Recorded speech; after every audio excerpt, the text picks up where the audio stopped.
Hello everyone, कैसे हो आप सभी। ये सफ़ेद चने और काबुली चने और बहुत ही अच्छे बने थे। ये मैंने गैस पे चढ़ा दिए थे। साथ में मैंने थोड़ा सा दूध गर्म किया था, क्योंकि मैं सुबह शाम 2 गिलास, कभी 1 गिलास, कभी 2 गिलास दूध पी लेती हूँ हॉर्लिक्स ऐड करके, वुमेन्स हॉर्लिक्स, क्योंकि 1.5 किलो दूध डेली आता है। फिर वो वेस्ट जाता है, क्योंकि इतना पिया भी नहीं जाता। विहान भी कितना पी लेगा। 1 गिलास मुश्किल से पीता है विहान, तो फिर भी काफ़ी हो जाता है। कभी 2 भी ले लेते हैं, 2 किलो भी। तो इसीलिए फिर मैं कभी 1 गिलास पी लेती हूँ। किसी दिन ज़्यादा दिखता है कि दूध पिछले दिन का भी रखा हुआ है, तो मुझे लगता है ख़राब जाएगा, तो मैं उस दिन 2 गिलास पी लेती हूँ शाम को, या कॉफ़ी वगैरह पी लेती हूँ। और यहाँ पे देखो, मैं पूरे घर की सफाई करूँगी और आप लोगों के कुछ कमेंट्स का मैं आज जवाब देना चाहूँगी। कई लोग मेरे पास कमेंट्स करते हैं कि यार तू ना हस्बैंड वाला टॉपिक लाई थी, तू ऐसा टॉपिक ले आई थी, तूने ये कर दिया था यूट्यूब पे वीडियोस में, वो इसीलिए तेरे व्यूज़ डाउन हो गए, चैनल डाउन हो गया। तो मैं एक बात आप लोगों को बताना चाहूँगी कि ऐसा कुछ भी नहीं है। एज अ यूट्यूबर मुझे बहुत अच्छे से पता है कि क्योंकि लोगों को यहाँ पर सच्चाई ये है कि कपल्स चैनल देखने हैं। लोगों को किसी से कोई वो नहीं होता है कि किसी की इमेज अच्छी जा रही है, किसी की इमेज बुरी जा रही है, तो जो जिसकी इमेज बुरी जा रही है उसको नहीं देखेंगे, या जो इमेज में अच्छा जा रहा है यूट्यूब पे उसको देखेंगे। तो ऐसा कुछ भी नहीं है। लोगों को सच बताऊं, यहाँ पे सिर्फ और सिर्फ एंटरटेनमेंट देखते हैं। यहाँ सोशल मीडिया पे लोग किसी को ऐसा सपोर्ट करने के लिए वीडियोस नहीं देखते हैं। लोग यहाँ पे यूट्यूब पे सिर्फ और सिर्फ अपना एक एंटरटेनमेंट, जहाँ पे उनको टाइम पास ज़्यादा मिलता है, जहाँ पे उनको लगता है कि हाँ, एक होता है ना कि क्या मिर्च मसाला जहाँ मिलता है ज़्यादा, वहाँ पर ही जाते हैं लोग। ये सच्चाई है यूट्यूब की। और कोई कुछ भी देख लो, इवन बड़े से बड़े यूट्यूबर्स को देख लो, वो क्योंकि लोगों को कपल्स चैनल पसंद आते हैं देखने, जिसमें हस्बैंड वाइफ हो या गर्लफ्रेंड बॉयफ्रेंड वाले चैनल होते हैं, उनको लोग भर भर के व्यूज़ देते हैं। कई चैनल देख लो जिनका जब कपल्स चैनल चल रहे थे बहुत अच्छा चल रहा था, फिर उनके डाइवोर्स वगैरह चल गए, तो उसके बाद उनके व्यूज़ देखो लाखों से, मतलब 1/3 भी नहीं रहे, इतने डाउन चले गए। क्योंकि लोगों को अकेले लोगों की लाइफ देखने में ज़्यादा इंटरेस्ट होता ही नहीं है। और मेरी आप लाइफ देख सकते हो कि मैं पिछले 4 साल से अकेले अपनी लाइफ जी रही हूँ। तो कहीं ना कहीं ये भी इफ़ेक्ट पड़ता है, क्योंकि आप ये भी सच्चाई है कि आज मैं शादी कर लूँ या किसी लड़के को अपनी वीडियो में लेकर आ जाऊँ और ये कह दूँ ये मेरा दोस्त है, फ्रेंड है, या इस तरीके की वीडियोस लेकर आऊँ कि हाँ यार, मतलब कॉलेज लाइफ टाइप, मतलब जो होता नहीं, मतलब घूमने फिरने की, जिसमें दोस्त हो, फ्रेंड्स हो बहुत सारे, या फिर इस तरीके का, तो वो एकदम से चलेगा यूट्यूब पे। क्योंकि यूट्यूब पे लोगों को यही देखना है, कपल्स देखने हैं, गर्लफ्रेंड बॉयफ्रेंड देखना है, हस्बैंड वाइफ देखने हैं। लेकिन मेरे साथ देखो दिक्कत ये है कि देखो मैं अभी देखो मेरी लाइफ में मैं 4 साल से सिंगल ही लाइफ जी रही हूँ। मेरी लाइफ में सच में कोई नहीं आया भी नहीं है कोई, और मैं अकेले ही मतलब बस अपनी लाइफ चला रही हूँ। तो इसी वजह से भी कहीं ना कहीं मेरा टाइम के साथ चैनल थोड़ा डाउन गया है। और जो आप कहते हो हस्बैंड वाला टॉपिक, ये वो, उससे तो मेरे चैनल को एकदम से थोड़ा बूस्ट मिला था, और थोड़ा सा मेरा चैनल कुछ महीने और अच्छा चल गया था। अदरवाइज़ मेरा चैनल तो पिछले साल 2023 जनवरी में यही हाल होना था मेरे चैनल का, जो अब हुआ है। वो तो 1 साल फिर भी मैंने किसी तरीके से, मतलब अपने दिमाग से या अपना कंटेंट सोच सोच के कि ये कंटेंट ले आती हूँ, वो ले आती हूँ, वीडियोस ले आती हूँ, तो उससे मैंने चला लिया। अदरवाइज़ बताओ, उस टाइम तक तो मैंने कोई ऐसा भी नहीं था कि इस टाइप का हस्बैंड टॉपिक लाई हूँ। लेकिन उस टाइम भी मेरे व्यूज़ काफ़ी डाउन हो गए थे, क्योंकि ये देखो यूट्यूब पे ऐसा ही रहता है कि लोगों को हर वक्त कुछ नया चाहिए होता है। इसीलिए मैं ये कहती हूँ कि कभी भी ना सोशल मीडिया को अपना प्रोफेशन मत ही बनाओ। मैं खुद यहाँ 4 साल से काम कर रही हूँ और कह रही हूँ कि इसे प्रोफेशन की तरह मत लेकर चलो यूट्यूब को। इसको सिर्फ़ और सिर्फ अपने शौक़ के लिए लेकर चलो। जैसे कि आपको मज़ा आता है यूट्यूब पे वीडियोज़ पोस्ट करने में, अपनी लाइफ की मेमोरीज़ क्रिएट करने के पर्पज़ से अगर आप यूट्यूब चलाओगे ना, तो आपकी लाइफ भी अच्छी चलेगी और सब कुछ सही चलेगा, और आप किसी और प्रोफेशन को चुनो एज अ मतलब कैरियर। लेकिन अगर आप यूट्यूब एज अ यूट्यूबर बनना चाहोगे, या सोचोगे यूट्यूब खेलना है, तो आपकी लाइफ एक ही मिनट में कभी भी ख़राब हो सकती है। आप यहाँ सोशल मीडिया पे इवन देख भी रहे हो कि कितने लोग हैं, कितनों की लाइफ ख़राब हो गई है, किसी का कुछ भला हुआ है बताओ। वहाँ पैसा ज़रूर कमा लेंगे, लेकिन लाइफ में सुकून नहीं रहेगा। यहाँ पे आने के बाद मेंटल पीस तो एकदम चला ही जाता है, क्योंकि पूरे टाइम आपको लोगों के साथ डील करना पड़ता है, और पब्लिक डीलिंग का काम आसान नहीं होता है। क्योंकि लोग हैं, लोग हर तरीके की बातें करेंगे, कोई अच्छा बोल कर जाएगा यहाँ कमेंट में, कोई ख़राब बोल कर जाएगा, कोई आपके ऊपर अच्छी वीडियो बनाएगा, कोई ख़राब वीडियो बनाएगा। इससे क्या होगा ना, आपका मानसिक रूप से आप ना परेशान ही रहोगे यूट्यूब पे आने के बाद, क्योंकि आप बार बार पढ़ोगे, कोई आपको गलत लिख के जा रहा है तो आपका ना दिमाग, आधे तो इंसान ना मतलब आधा दिमाग तो वैसे ही पागल हो जाता है यहाँ यूट्यूब पे काम कर करके, लोगों का एज अ यूट्यूबर्स लोगों का परेशान वैसे ही रहते हैं। आधे घर में झगड़े खाली यूट्यूब की वजह से होते हैं लोगों के घरों में, क्योंकि यूट्यूब क्या होता है ना, क्योंकि दुनिया के सामने बातें हो रही हैं, दुनिया के सामने हम बोल रहे हैं, तो ऐसा होता है कि ना लोग भी अपनी राय देते हैं, हर तरीके से बोलते हैं तो कहीं ना कहीं वो हर एक चीज़ आपके दिमाग पे बहुत ज़्यादा इफ़ेक्ट करती ही है। हाँ, मैं ये कहती हूँ यूट्यूब अच्छा प्लेटफॉर्म है, आप घर बैठे अर्न कर सकते हो, पैसे कमा सकते हो। जिन जिन उन लेडीज़ के लिए बहुत अच्छा है जो बाहर नौकरी करके देखो काम नहीं कर सकती, क्योंकि मैं भी नहीं कर सकती थी बाहर नौकरी करके काम, क्योंकि हस्बैंड की डेथ हो गई थी और साथ में एक छोटा बच्चा था जिसे भी संभालना था। इस वजह से मैंने यूट्यूब को ही अपना प्रोफेशन चुना। लेकिन यहाँ पे क्या है ना, मैं आप लोगों को बताऊं कि आप लोग ना ना चाहते हुए भी आपको ऐसे काम करने ही पड़ते हैं यूट्यूब पे वीडियोस में। मतलब सबके लिए नहीं कह रही हूँ, लेकिन बहुत के जिनके चैनल्स, मतलब कईयों के तो बिल्कुल ही सिंपल सोबर काम चलता है तो उनकी वो किस्मत होती है, लेकिन जिनका नहीं चलता है तो उनको थोड़ा सा हर वीडियो में थोड़ा थोड़ा करके ना कुछ मिर्च मसाला परोसना ही पड़ता है। जो चीज़ें हमें पता है कि मैं यूट्यूब पर लाना नहीं चाहती, लेकिन मुझे पता है लोगों को यही देखना है, और अगर लोग यही देखेंगे तो देखो मेरा घर खर्च तो उसी से ही चलेगा ना, जो लोग देखना चाहेंगे, तो मुझे तो वही मजबूरी में लाना पड़ेगा यूट्यूब पे। तो इससे क्या होता है ना कहीं आपकी इमेज तो ख़राब होती ही है पब्लिक प्लेटफॉर्म पे लोगों के सामने, लेकिन आप कुछ नहीं कर सकते। फिर आप ये सोच लो कि यार इमेज गई भाड़ में, बस अपना काम करते रहो, अपना दिमाग और अपने दिल को ज़्यादा मतलब सोचो मत। तो यही चीज़ें होती है यार यूट्यूब पे। अब मान लो मैं हूँ, अब आप लोग खुद देख लो, जिस वीडियो में मैं शादी के बारे में बात करती हूँ कि मेरी सेकंड मैरिज ये वो, तो उस पे लोग भर भर के व्यूज़ देते हैं।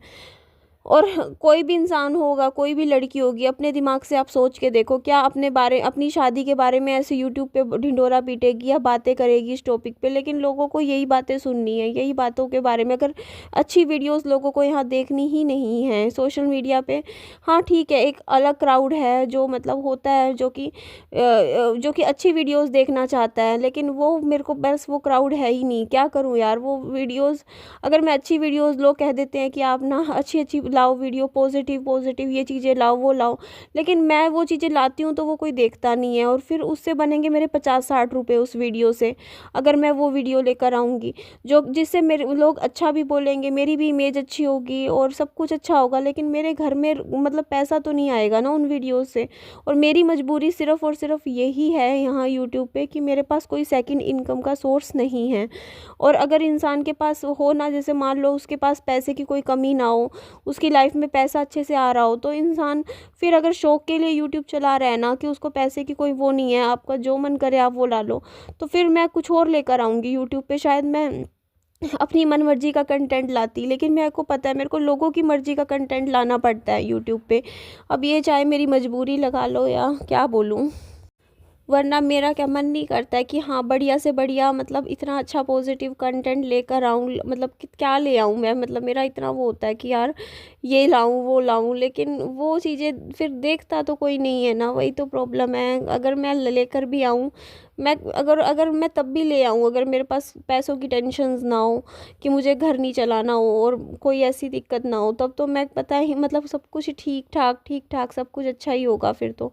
लेकिन क्या ही करूँ, आप लोग भी समझ सकते हो कि पैसे की टेंशन बहुत बड़ी टेंशन होती है। अगर आपके पास पैसा ना हो ना, तो आपके दिमाग में कितनी टेंशन्स हो जाती है। और फिर मेरे को तो अपने बच्चे का भी देखना पड़ता है, छोटा सा मेरा बेटा है, अभी उसका सारा खर्चा पड़ा है। अभी आपको भी पता है कि अभी उसकी स्कूल बस शुरू ही हुआ है, और अभी अगर मेरा यूट्यूब अच्छा चल रहा होता तो आप खुद ही सोचिए मैं किसी अच्छे स्कूल में विहान को एडमिशन करवाती, जहाँ अच्छी खासी मतलब प्राइवेट बड़े स्कूल में डलवा देती। बट अब मुझे थोड़ा सा अपने बजट के हिसाब से बच्चे का स्कूल देखना पड़ेगा, आगे अगली क्लास में, फर्स्ट क्लास में, कि हाँ जहाँ मैं अफ़ोर्ड कर सकूँ। हाँ, मैं मानती हूँ कि मैंने भी खर्चे बहुत किए हैं। आप लोग कहोगे कि हाँ निधि आप भी पैसा, लेकिन अब मैं नहीं खर्च रही हूँ पैसा। और मेरे पैसा खर्च करने की एक बात बताऊँ, मैं टेंशन्स में ज़्यादा खर्च करती थी पैसा। अब मैं कोशिश यही रहती है कि मैं ना खर्चूँ। बाकी मैंने ऐसा भी कुछ खर्चा नहीं है जितना आप मुझे कहते हो, क्योंकि मैंने जो भी सामान खरीदा है वो तो काम आने वाला ही सामान है। कुछ ऐसा तो है नहीं कि कोई मतलब बेफालतू के मैं किसी को पैसे पकड़ाती तो नहीं हूँ। अगर मैंने चलो मान लो खर्च भी किया है तो वो काम की ही चीज़ें, आज नहीं तो कल काम आएगी ही आएगी। अब ये बर्तन मैंने ख़रीदे हैं तो मैंने सोचा है चलो ठीक है ये काम आएंगी। कहीं ना कहीं मेरे को लगता है कि आज भी मेरा दिल कहता है कि कभी ना कभी मैं काम ज़रूर शुरू करूँगी, जब मेरे को थोड़ा सा ये मतलब सब कुछ चीज़ें ठीक हो जाएंगी मेरी लाइफ की, तो मैं कुछ ना कुछ काम शुरू कर लूँगी। और चलो मैं बर्तन ले भी आई इतने सारे, तो वो काम आने वाले बर्तन हैं, रसोई के बर्तन हैं, ख़राब हो जाते हैं। अच्छे बर्तन लेकर आई हूँ क्वालिटी की, ये चीज़ें ख़राब नहीं होती। मेरे पड़ोस में किसी का बर्थडे था, उनके घर में ना जन्मदिन था, पार्टी थी, तो मैंने ना मेरे हॉट पॉट्स दे दिए थे, हॉट पॉट्स दिए थे और कढ़ाई कुकर वगैरह दे दिया था, क्योंकि ज़्यादा लोग आते हैं ना जब मतलब पार्टी वगैरह में, तो उसने खाना ना मतलब बुला के जैसे किसी को तो ऑर्डर पे बनवा दिया था। तो उससे वही चीज़ मैं आप लोगों को बोल रही हूँ कि ये जो सामान मैंने ख़रीदा है बड़े बड़े बर्तन, तो कल को जैसे मान लो मैं भी फंक्शन करूँ, बड़ा फंक्शन करूँ, जैसे मान लो मेरे बेटे का कभी जन्मदिन मनाऊँ या मैं अपना जन्मदिन बनाऊँ, और काफ़ी लोगों को, अगर मैं 15-20 लोगों को भी बुला रही हूँ, तो बड़ी कढ़ाई, बड़ा कुकर, ये सब चीज़ों की तो खाना बनाने के लिए देखो ज़रूरत पड़ती है। छोटे कुकर मेरे पास 3-3 लीटर के थे, अब मेरे पास 6-6, 7-7, 8-8 लीटर के कुकर हैं। तो ये चीज़ तो देखो बेकार नहीं है, काम आने वाली सामान है सारा का सारा। और रेहड़ी की बात करूँ तो देखो रेहड़ी तो मैं कभी भी किराए पे चढ़ा सकती हूँ। 700, 800 रुपये में मेरे को दुकानदार ने बोल रखा है, आप कभी भी रेहड़ी दे दो तो मैं मेरे को हर महीने 800 रुपये का किराया दुकानदार खुद मुझे दिलवा देगा। मतलब वो चाहे आगे क्या पता 1000 रुपये में चढ़ा दे और मुझे 700 रुपये दे दे, इस तरीके से मेरी रेहड़ी भी मतलब चली जाएगी। तो ऐसा और बाकी जो भी सामान है देखो घर का है, रूम हीटर है, एसी है तो वो एसी यूज़ हो रहा है, बेड है तो उस पे हम सो रहे हैं। आप बताओ किताबें हैं तो वो मैं पढ़ने का सामान है, कोई भी चीज़ आप देखो बाकी मेरे घर में। हाँ खिलौने हैं तो मेरा बेटा खेल ही रहा है ना उन खिलौनों से, ऐसा तो नहीं है कि वो उनको यूज़ नहीं कर रहा है, ऐसे ही पड़े हैं, हर रोज़ खेलता है। और खिलौनों का तो ऐसा है देखो, अगर अब मैं 1-1.5 साल नहीं खरीदूंगी तो वही बात हो जाएगी, अगर मैं मतलब यही खिलौनों के साथ खेलता रहेगा विहान। तो ऐसा आप देखोगे राशन है घर का, वो भी देखो इस्तेमाल का सामान होता है। तो मैंने ऐसा तो नहीं है ना कि कोई मतलब कि बाहर किसी को पैसा खिलाया हो, या किसी को पैसे बाहर बांटे हो, किसी को 20,000 किसी को 30,000 दे दे के मतलब अपना पैसा ख़राब किया हो, और लोगों को पैसा दिया और फिर लोगों ने मेरा पैसा वापस ना दिया हो। हाँ मैंने कभी 1000-1500 दिए होंगे रुपए, लेकिन ऐसा तो नहीं है ना कि 40-40, 50-50 हज़ार रुपये दुनिया को खिलाए हों। जो भी किया आपने घर के लिए ही तो किया ना, सामान जोड़ा तो अपने घर के लिए जोड़ा। अगर अब मेरे पास घर का सामान है तो मुझे अब दोबारा और तो कुछ खरीदने की ज़रूरत नहीं है ना घर का सामान। अब तो इतना हो गया है कि अगले 3-4 साल मुझे घर का सामान नहीं खरीदना, तो वहाँ मेरे पैसे बच जाएंगे ना। आप खुद सोचिए, अगर अब मैं आज से भी मैं बचत करूँ, चलो मान लेते हैं कि मैंने पहले बचत नहीं की, लेकिन अगर मैं आज से भी सोचूं कि अब मुझे इस साल बचत करनी है, अब मुझे पैसे नहीं ख़राब करने, तो भी बचत तो हो ही जाएगी ना। आप खुद सोचिए ना, पैसे तो फिर भी मतलब मैं घर खर्च चला ही सकती हूँ। टेबल फैन लेकर आई तो मैं वो चीज़ें पता है मैंने जो भी खरीदारी करी ना, तो देखो उससे मेरा कोई नुकसान नहीं हुआ। एक तो मेरे शॉपिंग वीडियोस अच्छे चलते थे तो लोग देखना पसंद करते थे, तो चलो मैंने शॉपिंग करी कि हाँ लोगों को शॉपिंग वीडियोस देखनी है।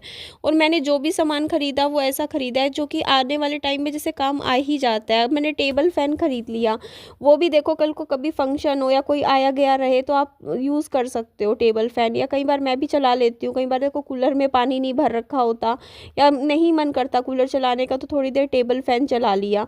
तो काम आने वाली चीज़ें हैं सारी। कुछ भी है, फ्रिज है, दोनों फ्रिज काम आ रहे हैं मेरे। इस फ्रिज में सामान रखते हैं इस घर में, या मम्मी जैसे रह लेती है तो दूसरे फ्रिज में मेरा सामान रहता है, जब मैं साथ वाले घर में काम करती रहती हूँ तो कुछ सामान उसमें रख लेती हूँ। तो इस तरीके से देखो कोई भी सामान आप देखोगे ना मेरे घर का। मैंने सूट लिए बहुत सारे, आप लोगों ने कॉमेंट भी किए कि इतने सूट कपड़ा क्यों खरीदा, तो मैंने एक बार ले लिया, मैंने पहले भी कई साल नहीं खरीदा था, अब ले लिया तो 3-4 साल अब मैं कुछ नहीं खरीदूंगी। जो मैंने सूट खरीदे हैं, कुर्तियाँ ली हैं, अब मैं वही पहनूंगी। तो आप ही बताइए ना। Good morning everyone. तो हम रजाई में देखो मैं पड़ी हूँ, सो रही हूँ, सो नहीं रही हूँ, रजाई में घुस के काम कर रही हूँ। और ये मेरा बेटा है, ये तो अभी उठा भी नहीं है। इसके सोने से पहले पहले मैंने सोचा थोड़ा सा घर का काम कर लेती हूँ। तो इस रूम में मैं सो रही हूँ, देखो लेटी हुई हूँ, रेस्ट कर रही हूँ। बस अब उठना ही पड़ेगा, अब उठना पड़ेगा मुझे। ये वीडियो भेजते ही उसके बाद मुझे उठ के काम करना पड़ेगा। और मुझे ऐसा लगता है कि मेरे लिए ज़्यादा आसान है कि मैं रात को ज़्यादा अच्छे से काम कर पाती हूँ। सुबह काम करना मुश्किल लगता है मुझे सर्दियों की ठंड में। जैसे अभी मैं सुबह थोड़ा सा चलो एडिटिंग का काम कर लिया, तो सुबह सुबह रजाई में से उठ के मेरे को सबसे मुश्किल काम लगता है, क्योंकि मैंने अभी पहन रखे होते हैं शॉर्ट्स और टी शर्ट। पहले कपड़े चेंज करने पड़ते हैं, फिर ब्रश करके थोड़ा सा मतलब इस तरीके से आपको मतलब निकलना पड़ता है। मतलब रजाई छोड़ के आपको जो बाहर ठंड होती है उसमें काम करना पड़ता है। तो वो सबसे डिफ़िकल्ट पार्ट होता है पूरे दिन का सर्दियों में। उसके बाद आसान लगता है, एक बार आप उठ जाते हो ना, मतलब जूते जूते पहन लेते हो, उसके बाद कोई दिक्कत नहीं होती। बस एक बार बिस्तरा छोड़ना थोड़ा डिफ़िकल्ट होता है ना सर्दियों में, फिर तो बाद में तो ठीक है। तो वही चीज़ होती है। और विहान को भी मैंने सोचा सोता रहेगा, अच्छा है, इसकी नींद पूरी होनी भी ज़रूरी है। इसीलिए मैं मोस्टली काम ना मैं दोपहर को करती हूँ, जब थोड़ी धूप निकल जाए सर्दियों में। जैसे 12 बजे से लेके 7-8 बजे तक ये टाइम मेरा सबसे प्रोडक्टिव टाइम होता है, मतलब सर्दियों में। उस टाइम थोड़ा सा फिर ऐसे ही रहता है। फिर रात को इसीलिए मैं थोड़ा रात को और सुबह, बस यही है, सुबह शाम, है ना। तो ठीक है जी, चलिए एंड करती हूँ इस वीडियो का। नेक्स्ट वीडियो में आप लोगों से मिलती हूँ। Bye bye, take care.